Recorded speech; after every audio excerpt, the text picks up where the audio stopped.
Welcome to New Horizons. I'm Suzanne Barnett, your host. And I always say this, but boy, am I going to say it even more emphatically. My guest tonight is Wendy Fleet. I have been asking Wendy Fleet for years to be on my show. And finally, she said she would like to be on the show. Well, I was thrilled. But here's the hot news. I have no idea what Wendy Fleet is going to talk about. It's a surprise. But I would like to tell you that Wendy is the most incredibly talented woman. She's an author, she's a poet, she's a humanitarian. She is something else. Wendy, how is that? Oh, honey. I tell you, right back at you. You know, what can you it's say? such an honor to be here. It is sweet. so true. No, it's an immense honor to be on your show and to be with you, because you're just one of those people in my life that you're a living piece of art walking through life. So you're just daring and marvelous, and I'm really grateful to be able to be on your show. Thank you, but I do want to tell the audience one more thing. When you used to work at KMVT, you told me, and I took a class from you, you are a wonderful teacher and you helped me so much. I'm not going to go into it now. But on the other hand, I don't know what you are going to talk about. I haven't even, normally you would at least know the subject, but in this case, I totally said, I'm not going to tell you anything about it. But you never know what the universe is going to put on your plate. Right. And in terms of doing good works and how you end up helping the world in some way or another, I got to tell you, I did not know that this was going to come my way. Tell. All right. So, the subject is the Blue Lion Every Other Day Diet. Now, let me tell you how it came about. There are so many millions of us on the planet who are pear-shaped. Now, the square people, like darling Mrs. Obama, whom I adore, but she can live on a lettuce leaf every fourth day. Now, the people like me, we don't eat for nourishment. Food for us is comfort and solace. So when you put us on the pear-shaped people like me, it's comfort and solace. And when you put us on a square person's diet, people who get endorphins from the E word, exercise, which pear people don't, but Mrs. Obama does. She feels great. She does exercise. Okay, what you're doing when you put us on one of their diets is just like an amputation. You're setting us up for misery, and it's just hell. And so, what happens is you try to lose weight, and then your body goes into this thing of, it's famine. I'm going to save all your lovely fat for you, so forth. Anyway, I got on the scale a couple years ago, and I'm not going to, even you, I would tell you most anything, but I'm not going to tell you what the number was in that. It was not a digital thing. It was the old type scale, and I stood on it. And people like me, the pear-shaped people will get this. You cannot have on earrings. You cannot have on socks, underwear. If you had on glasses, they must be 5-pound glasses. So you have to be completely bare to stand on the scale, because even if it's freezing in the winter and you had on a pair of socks, 10-pound socks, But anyway. Yeah. So I stood on the scale and I looked down at it and I go, this has got to be it. But I thought, what? The thing was, I used to work on political campaigns periodically. And people like me don't gain weight. We don't gorge ourselves. It's a lie. It's just, the creep. It creeps up on us, okay? And so it would creep up between campaigns. I would do a campaign, and you're on pure adrenaline. You're working 18 hours a day, and so I would burn off 30 pounds, and it was my diet. It was the campaign diet, and it worked. Then somewhere around 40, I'm not good at time, but say early 40s, I worked on a campaign like a dog as usual. I'm it, the kind of thing, hard worker and everything. I didn't lose an ounce. Oh God, Suzanne. I thought, what? Because I'd always counted on that as being my backup, that's how I would lose weight. So anyway, I had heard the phrase every other day diet. That's all nothing. I'd never seen anything, nothing. So I thought, it sounds plausible. So I set out and I started to do this every other day diet. And what has happened is I lost 27 pounds, which is good, but I reversed the creep. This is what happens to you as you hit, it's fine when you're 25. When you're 45, you hit this wall and you go, oh my God, it's really, really stinks. If you're a pear-shaped person, it gets all but impossible to lose weight.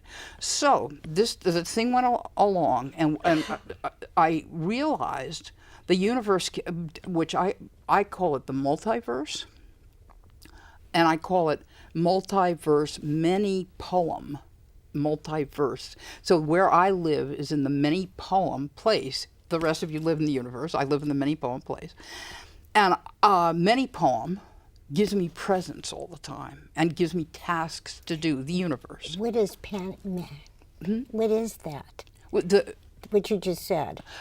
The poem. Oh, many poem is many, verse, like a multiverse as opposed to a universe. Oh, okay. Some people talk about that we're in a multiverse, as opposed to a universe. Okay. But when being in a multiverse, multi is many, and verse is just another. You could say is another word for poem. So it's my little trick to talk about the name I use for the multiverse. Is many poem place. Okay. That's where we are. Yeah. But so in terms of the way I communicate with where we are, many poem is my pal. I mean, the universe is my pal, and gives me presents all the time and neat things, but also tasks. So part of the task was, I didn't know what would happen. I started doing this. Well, it didn't have a name then because it was just an every other day diet. I was doing it. I do strawberries, banana, cottage cheese, and a sauce that is so delicious. I mean, kind of a salad dressing type sauce that is up the bitter. I mean, I use cocoa powder with no sugar, man. I mean, it's got everything in it it's wonderful. But whatever, I like it. And I do that every single diet day. I eat the same thing. Because what gets pear-shaped people in trouble? Thinking. In the store. Should I, shouldn't I? Should I, shouldn't I? Nope. On your diet day, eat the same thing every day. And you've thought it. So you supply yourself with strawberries, banana, and cottage cheese. But you don't have to think, what am I going to have today? Because then you say, well, maybe this today. Nope. And the bargain is that on the non-diet day, you eat whatever you want. So you have a day when you're human. What do you eat? What do you eat on your non-diet day? Whatever. Well, give an example. I don't know, popcorn with butter. Whatever. I mean, it doesn't. Ice cream? I could. We'll get some. Okay. Maybe we'll get to the fact that I have become a sugar hawk, but I wasn't in the beginning. I mean, I have realized, but that's another. I don't want to get on that story. I want to stick just a little bit with this because. So I went along, and I didn't care. Literally, I don't think on the diet day, and I don't think on the non-diet day. I mean, in other words, I can eat whatever I want. And so I don't have that thing of, hey, this is maybe a revelation to those of you who aren't pear-shaped people, but you hate everybody when you're on a diet. You're filled with resentment. And, and it's just, because food is how you modulate your mood when you're a pear person. There's square people, pear people, and beanpole people. And they handle stress in different ways. Square people are the kind of people who make 2/3 of the noise in a stadium. If they have to deal with stress, they either go out and drive very fast, or they play tennis, by God, or they do exercise. I mean, that's how they deal with it. A beanpole person would go in, shut the doors, pull down the shades, just be like a mole to themselves and sort themselves out. And parasitic people eat. But it's not, the thing is, that's how they manage stress or super stress. But anyway, we're going along through this several years. It happens for reasons we won't get into tonight, but it happens to have been like a 9.5 on the stressometer in terms of life. But I have not deviated one time. Not one time have I deviated from this every other day, because I can do anything for one day. I can do anything for one day. And so I slowly have crept backwards. Now, if people can take some diet and they can knock off 75 pounds in 6 days, bless them. But I'm talking about the people who, and the universe provides them walking by me, who clearly can't and clearly haven't. And so the reason I call it and it probably, this is unfair to your dear viewers, because the reason I call it the Blue Lion diet is there's this blue lion. I just love this. Did you make this? Well, the picture, I took the picture, and it's a piece of I used to do stained glass and teach stained glass years ago, and that is in the background a piece of stained glass that's not cut up. I mean, it's just and this silly little blue lion. I really liked the picture, so I figured I needed a logo for the diet, and so I thought I'll call it the Blue Lion Every Other Day diet. And I'm now it's in kind of construction, but I have a website. I've got an email, good old blessed Gmail, a local home address and stuff, and I'm going to start pushing this. I'm going to send it to the First Lady and say, look, this works for people like me, because you can't do anything for one day in spite of, because otherwise you're going to fall off the wagon. But what does it do to your weight? Well, 25 pounds is, in what period of time, Wendy? Well, that was over the 2 years. I've lost 27 pounds. And what I'm doing is I'm reversing the creep. I mean, in other words, it was creep. I would have gained that because you gain about a pound a month, or maybe 3/4 of a pound a month if you're a person. It's a lot, or even half a pound a month. But that adds up over. You do that 10 years, and you've gained a lot of weight. Yeah. So this is a way to live a life.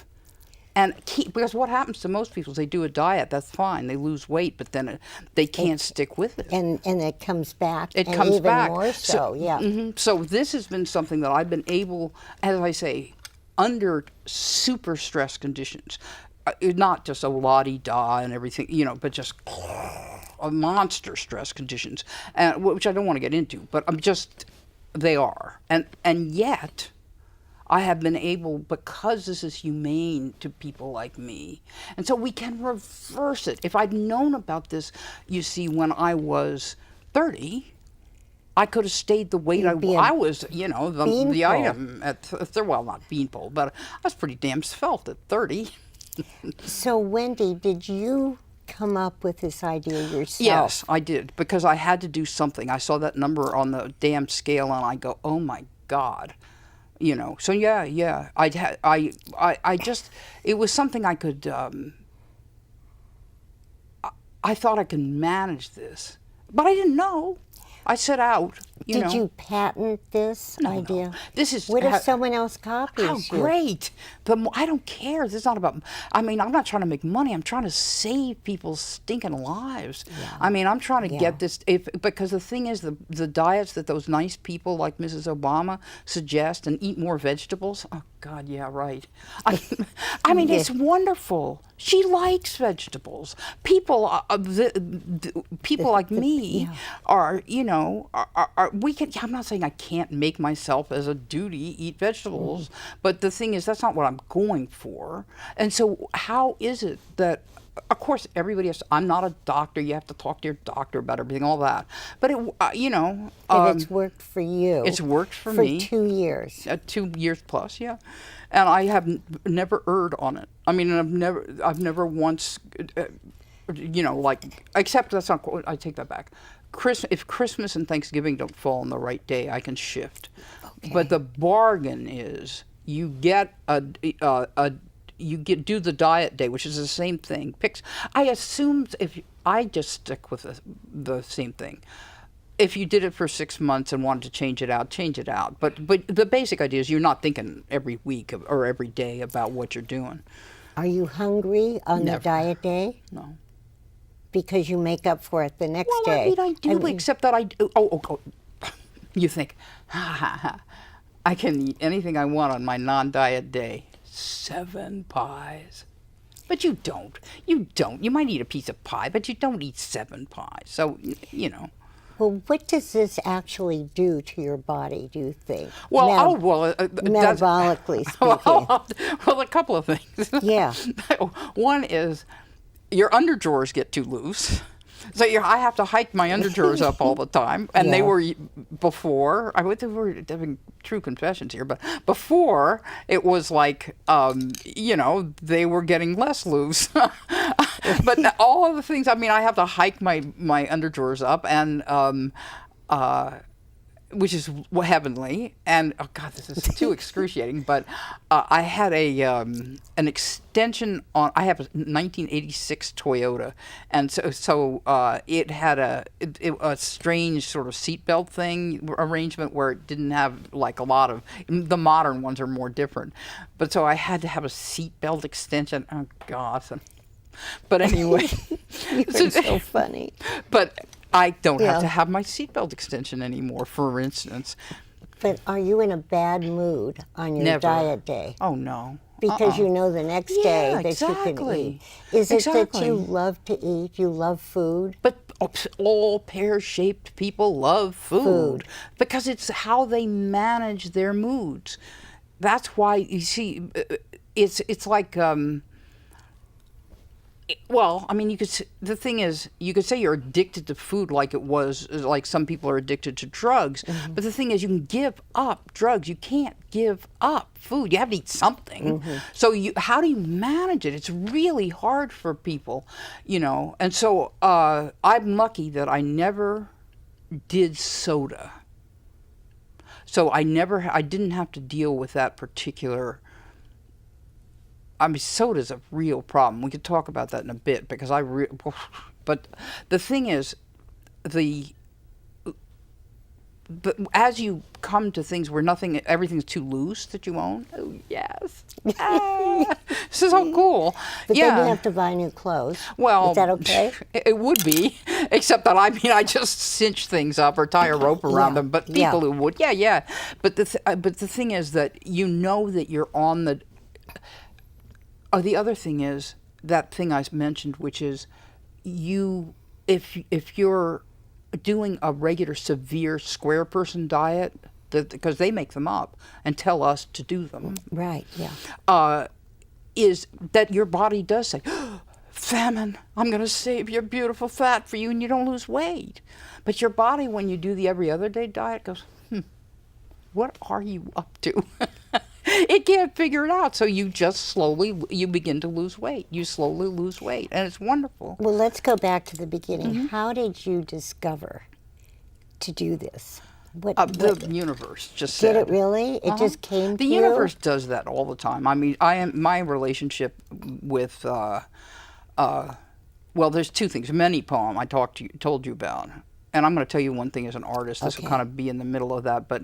And also there's another figure who is much more difficult and darker called Fat E. That's a capital F, a small A-T, and then space capital E, otherwise known to the rest of you as Fate. Oh. Fat E is tougher. Yeah. But she does cool things too. She does uncool. I mean, things, But I listen. Don't you? I mean, I listen to the universe. What do you want? What do you hear? It's more like a dance. Like if you're willing to not be clenched, so you're willing to unclench your mind, You and hear listen. things. Well, it's not like you hear voices are telling you to go, whatever. Kind of, though. It's like I grew up as an only child in the country, and I didn't know you didn't talk to people about talking to trees, man. I mean, of course you talked. I mean, I listened to whatever. There's all this sort of knowledge that's floating around that if we, well, you know, you're an artist. You know how to feel that energy, that it's not you alone anyway. When I write, for God's sake, we're speaking now. I have no more idea what the next word I'm going to say is than fly to the moon. There's squirrels. This is a joke. God, they'll think, that loony lady on Suzanne. It's a joke. You are, but that's what makes you so They're the squirrels up fascinating. there throwing things onto your conveyor belt, and they come out of your mouth. You don't know what you're about to say. That's the the bad and news. then there's the thing with the squirrels where you know something. You remember somebody's name. You know that word or somebody's name. And the squirrels are up there going, not going to throw it on the conveyor belt. And then you stop thinking about it, and then they go, okay. And who knows? You're just a passenger. Do you think that you were born different? I asked my friend Mel Van Duzen, we were really good friends. I have to mention his name. But he's different. He's very unique. And I think you're born that way. No, I don't agree with that. Really? I think everybody can be taught to be joyous. I think everybody can be taught to be fascinated. I think everyone can love the world so much they think their brain's going to explode. I know it can be taught, because I didn't come out of the womb going woo, Yeah. I learned how to be riveted. That's what artists are, is riveted, right? How did you learn that, though, Wendy? Well, I wasn't, I think the advantage of being in the middle of nowhere as an only child and being brought up by cows, Yeah. kind of like Mowgli in the story was brought up by bears and tigers, was that you did learn to pay more attention to, because there wasn't this hubbub all the time of the what I call the biped people, around. But when you're in the country out there, there are geese, there are ducks and cows and. But I do think it is an only child thing sometimes. I think there is something about that that because you helps. have to make up things, You do. perhaps, You because you have to don't have entertain anyone yourself. to fight with or play with. Right. Yeah. Yeah. You have like to. a sibling. Yeah, you do. I Yeah. do think there is that. I Yeah. find that a lot of the people who I've become friends with have been only children, because there's that self-reliance or something, because you have to. I mean, you haven't got a choice. So. But I do know, though, anybody can learn fascination, can learn to be unbelievably riveted by every heartbeat, blink, and breath. Well, I know it. Actually, we're towards the end of the show, and I'm asking you in front of our audience of 10,000 people that watch us, but would you come back? I'd love to hear, not so much about the diet, but how you have evolved and what you're saying about how you can become riveted. Because that, to me, sounds very foreign. It really does. It would be a great honor. I would enjoy doing it so much. But if there's a few seconds left, Yeah. I want to Okay, say, I want to okay. make sure that people understand that you had the all your stuff, your whole life's work was blown into bits. And what you did, which I thought, oh my God, it's just such an inspiration to me, was you made new pottery out of the pieces. And I thought, oh my God, it's just, because I was at your house some years ago, and it's just wonderful. I mean, all the pieces you made were just, and I go, thank wow, you. that is, but to have the courage, the thought and the courage to just to pick up the busted pieces, as it were, and make new art. I mean, yes. Thank you It's just so much. yeah. Yeah, nobody said that before. Well, They it's kept. say, I think of when I it. moved, I tried to give some of my art away. How many people wanted it? Not many. Okay, really, Well, it's too weird, and that's why I'm so interested in people like you, because of how did you get that imagination? How did you get what comes to you when you write your We want poetry? to free people, other people, to to find they're more weird. So that we can do that, because it's such, God, it's such fabulous bliss to be able to just not make judgments every second and to free your mind. And you tell me when you need to wrap, but I just, I'd love to talk about that, because I am convinced that not convinced, that's not the wrong word. I know for a fact that it can be taught. You can learn to be.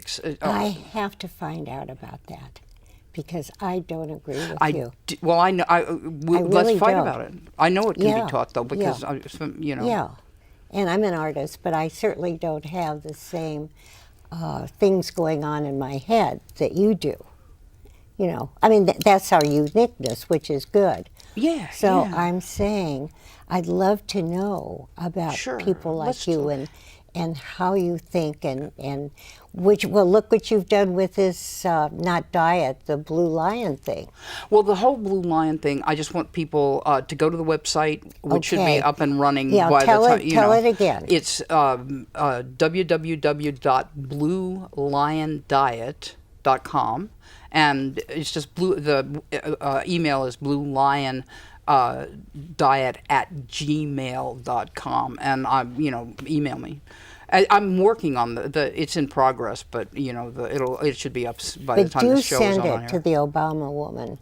I'm good, absolutely. Yeah. My task now is, once I get that's what I'm doing. I mean, there's posters everywhere. The Blue Lion will be all over. I mean, it'll be everywhere, I swear. I mean, that's one of my true causes, is to make it so that people can live a life and reverse the creep. Okay, Wendy, thank you so much. Mwah, mwah.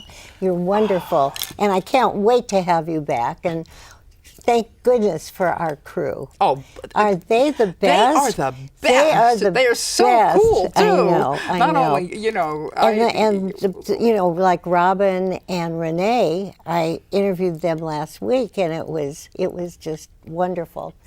So, I want to thank Wendy. I want to thank the crew, and of course, I want to thank my fabulous audience, I hope. And I can't wait to see you next time. Bye-bye. Bye-bye.